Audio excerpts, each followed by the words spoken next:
नमस्कार, मैं किन्नर।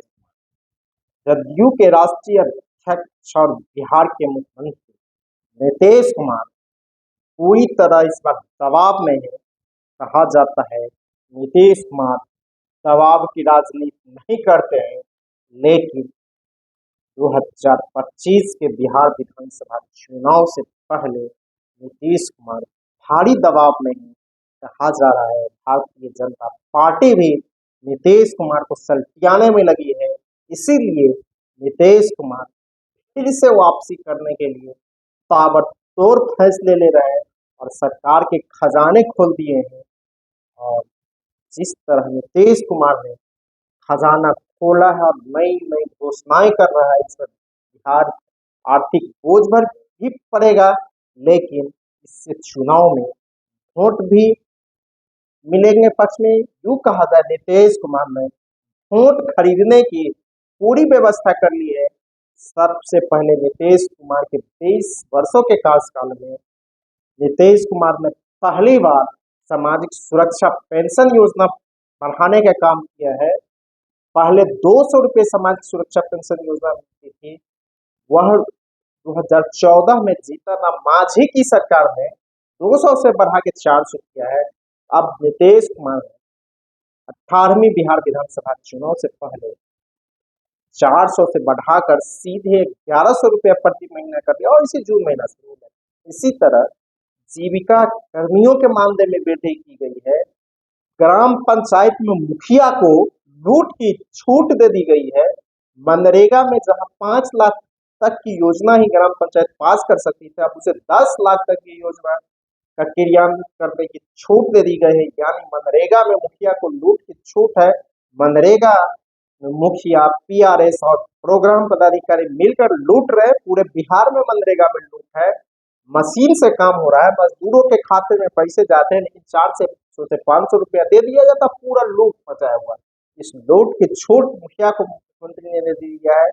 इसके साथ ही साथ ग्राम पंचायत की योजनाओं में अब ठेकेदार काम नहीं करेंगे, सीधे मुखिया जो चाहेंगे, ग्राम पंचायत सचिव जो चाहेंगे, वह मिलकर योजना को 15 लाख तक की योजना को स्वीकृति दे सकते हैं। डीपीआर बनाने की कोई जरूरत नहीं।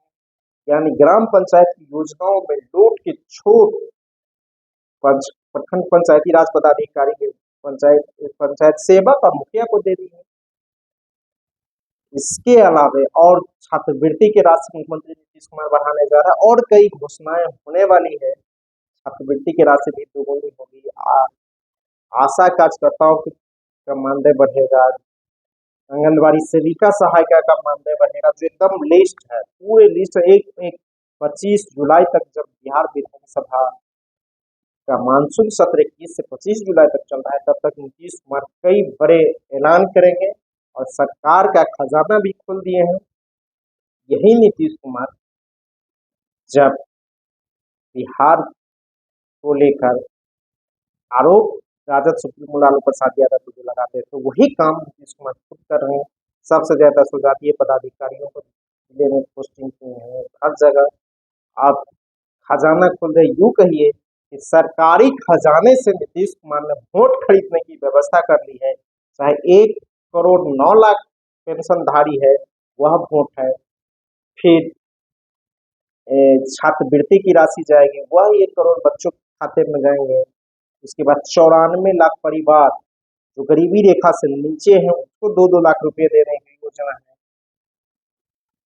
तो एक तरह से कहा जाए कि नीतीश कुमार ने विपक्ष को सत्ता में आने से रोकने के लिए सरकार का खजाना खोल दिया है और इसको लेकर इस मानसून सत्र में सरकार 50,000 करोड़ से अधिक रुपए के प्रथम अनुपूरक लाने जा रही है और इसी अनुपूरक पैसे से विभिन्न योजनाओं में पैसे आवंटित किए जाएंगे। यही कारण है कि नीतीश सरकार ने चालू वित्तीय वर्ष 2025-26 में विभिन्न बैंकों से 50,000 करोड़ रुपए ऋण लेने की व्यवस्था की है। और यह 50,000 करोड़ रुपए जो सरकार ऋण लेने जा रही है, वह 50,000 करोड़ रुपए सरकार सरकारी खजाने से वोट खरीदने पर खर्च करेगी। जब विपक्ष 5,000 पेंशन देने की मांग कर रहा था, और सरकार ने 1100 किया है और कई योजना है जिस पर सरकार खर्च करने जा रहा है। सामाजिक सुरक्षा पेंशन योजना के अलावा जीविका दीदियों का भी बढ़ाया गया है। ग्राम पंचायत के मुखिया, पंचायत समिति सदस्य, जिला परिषद सदस्य, सरपंच, पंच, वार्ड सदस्य के मानदेय भी 1.5 में बढ़ाया गया है। तो यूं कहा जाए कि नीतीश कुमार 18वीं बिहार विधानसभा चुनाव जीतने के लिए सरकारी खजाने खोल दिया है और पैसे से, सरकारी पैसे से वोट खरीद रहा है। वही भारतीय जनता पार्टी ने भी नीतीश कुमार को सत्ता से हटाने की पूरी व्यवस्था कर दी है। कहा जाता है कि एनडीए चुनाव नीतीश कुमार के नाम पर लड़ेगा, लेकिन चुनाव के बाद मुख्यमंत्री सत्ता अगर एनडीए को मिलती है तो भारतीय जनता पार्टी के होंगे और मुख्यमंत्री नीतीश कुमार के बेटे निशांत कुमार को उप मुख्यमंत्री बनाया जाएगा। इस तरह की चर्चा है। यह भी चर्चा है कि भारतीय जनता पार्टी जिस तरह नीतीश कुमार के साथ व्यवहार कर रही है, इसी कारण नीतीश कुमार सत्ता में वापसी के लिए एड़ी चोटी का दम लगा दिए हैं और सरकार का खजाना खोल दिए हैं और विभिन्न योजनाओं में विभिन्न संविदा कर्मियों के मानदेय में बढ़ोतरी की घोषणा कर रहा है। सामाजिक सुरक्षा पेंशन योजना में तो की और इसको सरकार चुनाव में भगाने का काम करेगी। कहा जाता है कि बिहार में महिला वोट नीतीश कुमार का है और नीतीश कुमार की सत्ता महिलाओं के वोट से ही कारण आती है, सत्ता नीतीश कुमार को मिलती है। तो उसी महिलाओं को खुश करने के लिए विभिन्न योजनाओं के माध्यम से नीतीश कुमार ने पूरी व्यवस्था कर दिया है। जदयू के द्वारा महिला संवाद आयोजित किए गए हैं, सरकार के द्वारा भी आयोजित किए गए हैं। अब जीविका दीदियों के लिए खजाने खोले गए हैं और इसके अलावा नीतीश कुमार और कई बड़ी घोषणाएं करने वाले हैं जिससे सीधे आम जनता पर असर पड़ेगा और इसका फायदा चुनाव में नीतीश कुमार लेना चाहेंगे।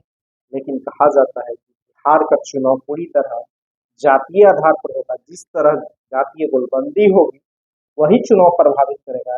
लेकिन नीतीश कुमार फिर से सत्ता में आने के लिए कोई कसर नहीं छोड़े। 2020 के चुनाव में नीतीश कुमार ने कहा था मेरा ये अंतिम चुनाव है, लेकिन जदयू ने एक बार फिर नारा दिया है 25 से 30 नीतीश कुमार, और नीतीश कुमार सत्ता में वापसी के लिए छटपटा रहे हैं और पूरी तरह इसकी तैयारी भी शुरू कर दी है और सरकारी खजाना भी खोला दिया है। कि सरकारी खजाना नीतीश कुमार ने चुनाव जीतने के लिए लुटाना शुरू कर दिया है ताकि जनता वोट दे सके। धन्यवाद।